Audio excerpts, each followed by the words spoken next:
Hello భయ్య, lead code చేస్తున్నావా? సరే, ఈరోజు problem number 1 two some solve చేద్దాం.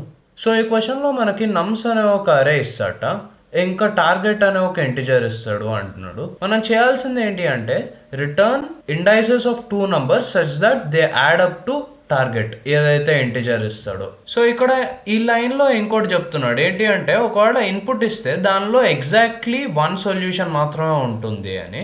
ఇంకోటి ఏంటి అంటే you may not use the same element twice అంటున్నాడు. సేమ్ ఎలిమెంట్ ట్వైస్ అంటే సపోజ్ ఒక అరే ఉంటే దానిలో nth ఇండెక్స్ 3 అనుకుందాం. అంటే 3 మళ్ళీ వేరే చోట n+1 దగ్గర 3 ఉంటే 3 రెండు సార్లు వచ్చింది సేమ్ ఎలిమెంట్, దీన్ని వాడకూడదు అని కాదు. నాకు టార్గెట్ 6 అయితే nth ఎలిమెంట్ 3 ఉంది, రెండు నేను కావాల్సిన ఎలిమెంట్స్ n అని వేసుకుని 3+3 6 అని ఇట్లా చేయకూడదు. బేసికలీ అదే ఇండెక్స్ ని రెండు సార్లు వాడకూడదు అంటున్నాడు. సో ఇప్పుడు ఎగ్జాంపుల్ 1 చూద్దాం. దీనిలో నమ్స్ అరే ఇట్లా ఇచ్చారు, ఇంకా టార్గెట్ మనకు చెప్పింది 9 అన్నాడు. So basically any two numbers x and y అనుకుంటే ఈ x+y చేసినప్పుడు నాకు 9 రావాలి. ఈ x అండ్ y నంబర్స్ ఏంటి, వాటి ఇండెక్సెస్ ఏంటి మనం కనుక్కొని రిటర్న్ చేయాలి. సో ఇప్పుడు ఈ నమ్స్ అరేలో ఈ 2+7 2+7 = 9 కదా. సో 2కి ఇండెక్స్ ఏమో 0, 7కి ఇండెక్స్ ఏమో 1. సో మనం చేయాల్సింది 0 1. ఇది ఒక లిస్ట్ గా రిటర్న్ చేస్తాం. ఇట్లానే ఎగ్జాంపుల్ 2 చూద్దాం.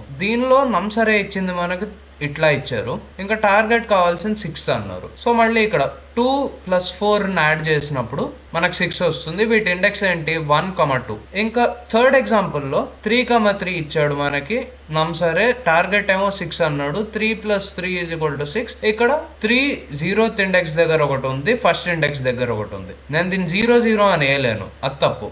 0 1 అని వేసుకోవచ్చు, రిపీట్ అవ్వట్లేదు కాబట్టి. ఇప్పుడు ఈ ప్రాబ్లం సాల్వ్ చేయడానికి కొన్ని ఐడియాస్ రాసుకుందాం. నాకు ఇప్పుడు ఈ క్వశ్చన్లో ఇచ్చిన ఇన్పుట్స్ ఏంటి, నమ్స్ అనే ఒక ఇంటిజర్ అరే ఇచ్చారు, టార్గెట్ అనే ఒక ఇంటిజర్ నంబర్ ఇచ్చారు. వాళ్ళు అడుగుతున్న అవుట్పుట్ ఏంటి, ఈ నమ్స్ అనే అరేలో x అండ్ y అని రెండు నంబర్స్ ఉంటాయి, ఈ x yని యాడ్ చేసినప్పుడు నాకు టార్గెట్ వాల్యూ వస్తుంది అన్నాడు. సో ఈ xది ఏదైతే ఇండెక్స్ ఉంటుందో x ఇండెక్స్, ఇంకా yది ఏదైతే ఇండెక్స్ ఉంటుందో y ఇండెక్స్, ఈ రెండింటిని కలిపి ఒక లిస్ట్ చేసి ఈ లిస్ట్ని రిటర్న్ చేయమంటున్నాడు. సో మన రిజల్ట్ అనేది ఇండెక్స్ ఉండే ఒక అరే, దీనిలో 2 ఎలిమెంట్స్ మాత్రమే ఉంటాయి. ఓకే, ఇప్పుడు నాకు ఒక నమ్స్ అరే ఇట్లా ఇస్తే దీనిలో 1 2 3 4 అని నంబర్స్ ఇచ్చారు అనుకున్నాను. ఇంకా నాకు ఒక టార్గెట్ వాల్యూ కూడా ఇచ్చారు, దాన్ని నేను ప్రస్తుతానికి t అనుకుంటున్నా. ఇప్పుడు ఈ నమ్స్ అరే నుంచి నేను బేసికలీ x y అనే రెండు నంబర్లు కనిపెట్టాలి, x+y = t ఉండేట్టు చూడాలి అని ఇందాకే అనుకున్నాం కదా. సో ఈ x yని ఎట్లా కనిపెడతాం, ఓ పని చేద్దాం. నేను ఈ నమ్స్ అరేలో నుంచి ఏదో ఒకటి x వాల్యూ అనుకుంటాను, అనుకుని మిగతా అన్ని వాల్యూస్కి వైని పెట్టి చూసి ఏ వాల్యూకి ఈ x+y = t వస్తుందో చెక్ చేస్తే అప్పుడు నాకు xy వాల్యూ తెలుస్తుంది కదా. సో బేసిక్లీ ఇది ఎట్లా అవుతుందంటే, నేను ఫస్ట్ xని 1 అనుకుంటాను. సో ఇక్కడ ఉండే x వాల్యూ ప్రస్తుతానికి 1, yని 2 దగ్గర పెడతాను, ప్రస్తుతానికి y వాల్యూ 2. మనకు కావాల్సిన టార్గెట్ వాల్యూ 7 అనుకుందాం. ఇప్పుడు ఈ 1+2 = 3 మనకు కావాల్సిన టార్గెట్ వాల్యూ కాదు. సో y వాల్యూ నెక్స్ట్ దానికి వెళ్దాం. ఇక్కడ x ఫిక్స్డ్ ఉంటుంది. మనం లాస్ట్ ఎండ్ ఆఫ్ ది అరే వరకు వెళ్ళి ఒకవేళ ఈ x+y ఇంకా టార్గెట్ వాల్యూకి ఈక్వల్ అవ్వకపోతే అప్పుడు x ని షిఫ్ట్ చేస్తాం. సో ఇప్పుడు మళ్ళీ 1+3 అంటే 4, ఇంకా 7 కాదు. మళ్ళీ y వాల్యూ నెక్స్ట్ దానికి వెళ్తుంది, ఇక్కడ 4 5. సో ఇంకా అది కాదు. సో ఇట్లా ఎండ్ వరకు వెళ్తుంది. లెట్ అస్ సే y ఎండ్ వరకు వెళ్ళాక కూడా t వాల్యూ ఇంకా ఈక్వల్ కాలేదు అనుకుందాం. అప్పుడు ఈ x వాల్యూ ఏదైతే ఉందో అది మారి x ఇక్కడికి వస్తుంది. సో ఇప్పుడు కొత్త x వాల్యూ 2, y ఏమో మళ్ళీ ఇక్కడి నుంచి స్టార్ట్ అవుతుంది, y వాల్యూ 1. మళ్ళీ చెక్ చేస్తాం, ఇది అవ్వదు, ఇక్కడికి వస్తుంది, చెక్ చేస్తాం, అవ్వదు, ఇక్కడికి వస్తుంది, చెక్ చేస్తాం, అవ్వదు. సో ఇట్లానే ఎండ్ వరకు వెళ్ళింది అనుకుందాం. మళ్ళీ ఎండ్ వరకు వెళ్తే అగైన్ x వాల్యూ మారుతుంది, నెక్స్ట్ దానికి వెళ్తుంది, y వాల్యూ ఈసారి 3. మళ్ళీ y ఇక్కడి నుంచి స్టార్ట్ అవుతుంది, అవ్వదు, ఇక్కడి నుంచి స్టార్ట్ అవుతుంది. ఇక్కడ ఒకటి గమనించండి, బేసికలీ ఇప్పుడు y వాల్యూ x వాల్యూ ఒకే టైంలో 3 ఉండలేవు, ఎందుకంటే సైమల్టేనియస్ గా 3 ఉంది అంటే, అండ్ సపోజ్ నా టార్గెట్ వాల్యూ 6 అయితే అప్పుడు ఇక్కడ ఇండెక్స్ 2 కదా, 2, 2 అని వేసుకోవచ్చు. ఇట్లా ఇందాకే అనుకున్నాం కదా వేసుకోకూడదని. సో y వాల్యూ ఎప్పుడు x వాల్యూకి ఈక్వల్గా ఉండకూడదు. సో బేసికలీ ఇక్కడ ఉంటుంది, ఇక్కడ ఉంటుంది y వాల్యూ, దాని తర్వాత ఈ వాల్యూని స్కిప్ చేసేసి నెక్స్ట్ వాల్యూకి వెళ్తుంది y. సో y వాల్యూ ఇక్కడ 4 దగ్గరకు వస్తుంది. So current value 4.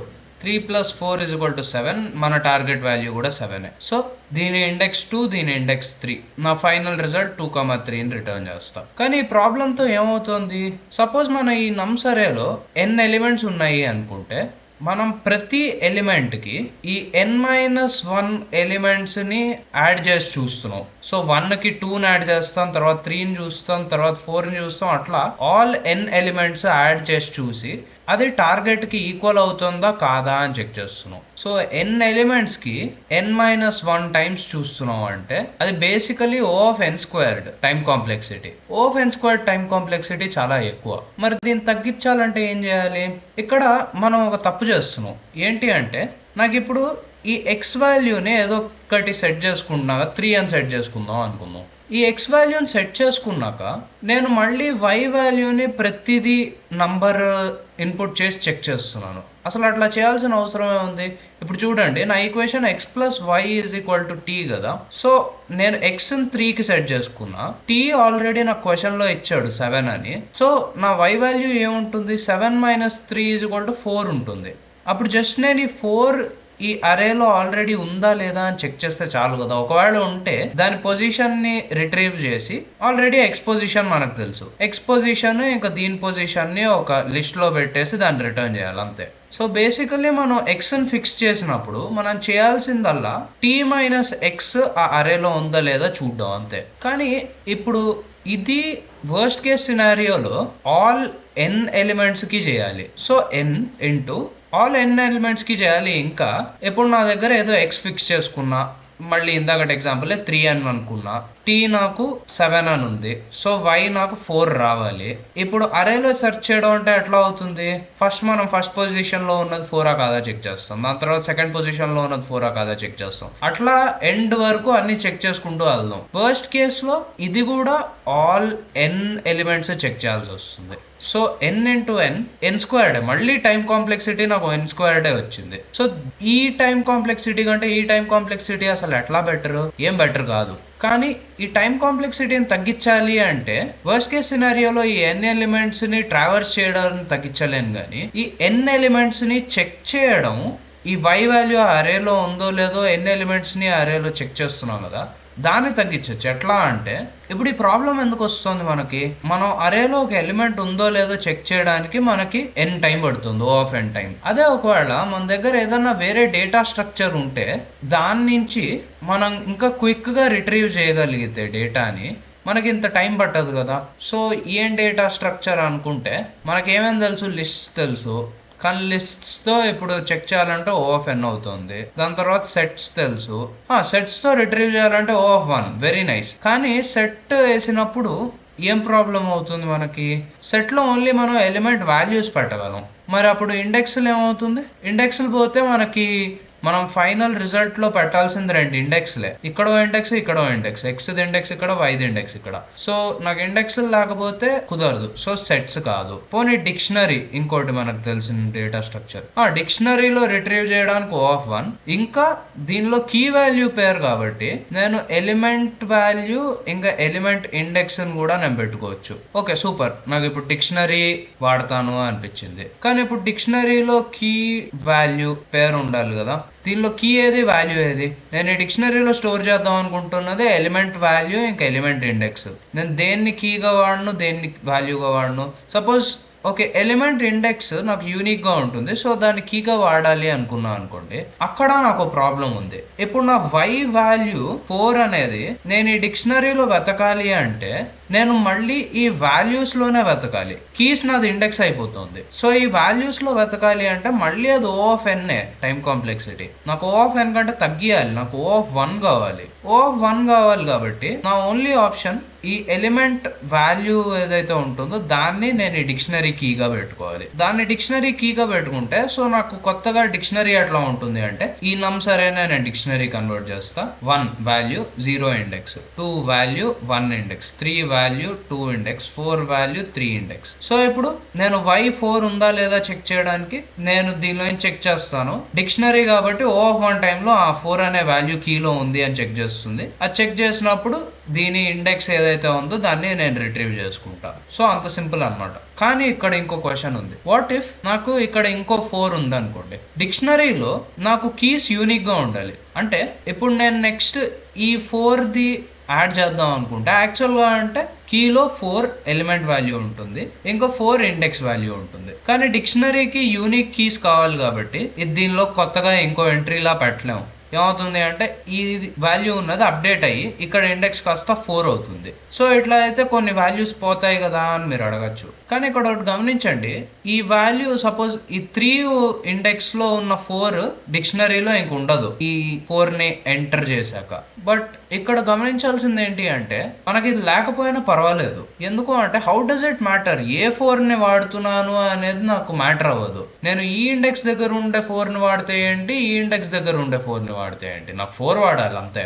సో అవి కొన్ని పోయినా నాకేమీ అసలు డిఫరెన్స్ ఏ ఉండదు. సో అదే అనమాట, మనం డిక్షనరీ వాడదాం అని డిసైడ్ అయ్యాం. ఇప్పుడు ఆ డిక్షనరీని ఎట్లా వాడాలి అంటే సపోజ్ నేను ఇందాక అనుకున్నట్టే నాకు టార్గెట్ వాల్యూ 7 ఇచ్చారు అనుకుందాం.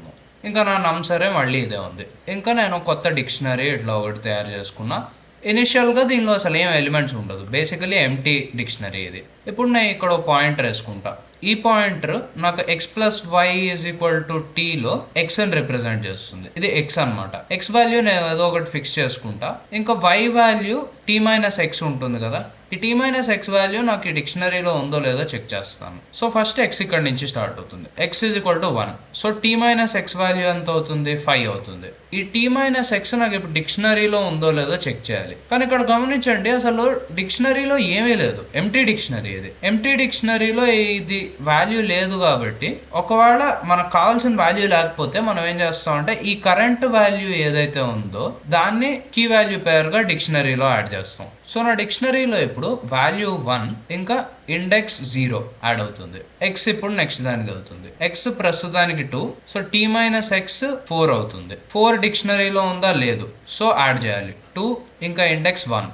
ఎక్స్ నెక్స్ట్ దానికి వెళ్తుంది. ఇప్పుడు ఎక్స్ 3, టీ మైనస్ ఎక్స్ మనకి సో 3 అవుతుంది. ఇప్పుడు చూడండి, టీ మైనస్ ఎక్స్ మళ్ళీ మనకి దీనిలో లేదు. సో 3 ఇంకా 2 యాడ్ చేస్తాం. నెక్స్ట్ ఎక్స్ 4కి వెళ్తుంది. X 4, t minus x 2. Oh sorry, t minus x ఇక్కడ 3 అవుతుంది. సో ఇప్పుడు టీ మైనస్ ఎక్స్ దీనిలో ఉందా? ఎస్ ఉంది, ఈ వాల్యూ. సో ఉంది కాబట్టి ఈ 2ని మనం తీసి రిటర్న్ చేస్తాం. ఎక్స్ ఎలాగో మనకి ఇండెక్స్ తెలిసిందే. సో ఈ రెండింటిని కలిపి ఒక లిస్ట్ చేసి ఎక్స్ ఇండెక్స్ ఇంకా వై ఇండెక్స్ ఇచ్చేసి రిటర్న్ చేస్తాం అనమాట. సో దీనికి కోడింగ్ వెళ్దాం. ఓకే, ఈ క్వశ్చన్ చేయడానికి మనకి ఫస్ట్ ఒక డిక్షనరీ కావాలనుకున్నాం కదా. సో ఎలిడెక్ట్ అనే ఒక డిక్షనరీని నేను ఇనిషియలైజ్ చేసుకుంటా, ఎంటీ డిక్షనరీ ఇది. సో ఇప్పుడు నేను ఈ నమ్స్ అరే మీద ఇటరేట్ చేస్తూ చెక్ చేస్తాను ఇఫ్ టార్గెట్ మైనస్ నా నమ్స్ ఆఫ్ ఐ. సో బేసిక్లీ ఇది టీ మైనస్ ఎక్స్ అవుతుంది అనమాట ఇన్ ఎలిడెక్ట్. సో ఆ డిక్షనరీలో ఇది వాల్యూ ఉంటే, ఒకవేళ ఉంటే నేను ఐత్ ఇండెక్స్ని ఇంకా ఈ ఎలిడిక్ట్ అనే డిక్షనరీలో target minus nums of i value ఉంటుంది కదా, దాని ఇండెక్స్ని రిటర్న్ చేయాలి. అదే ఒకవేళ లేదు అంటే ఇక్కడ నుంచి ఇంకా రిమైనింగ్ కోడ్ ఇంప్లిమెంట్ అవుతుంది. నేనేం చేయాలి, ఎలిడిక్ట్లో ఈ నమ్స్ ఆఫ్ ఐని యాడ్ చేసి దానికి వాల్యూగా ఇండెక్స్ ఐ ఇవ్వాలి. సో అది దీన్ని ఇప్పుడు రన్ చేసి చూద్దాం, సబ్మిట్ చేద్దాం, అయ్యింది. అంతే, బాయ్.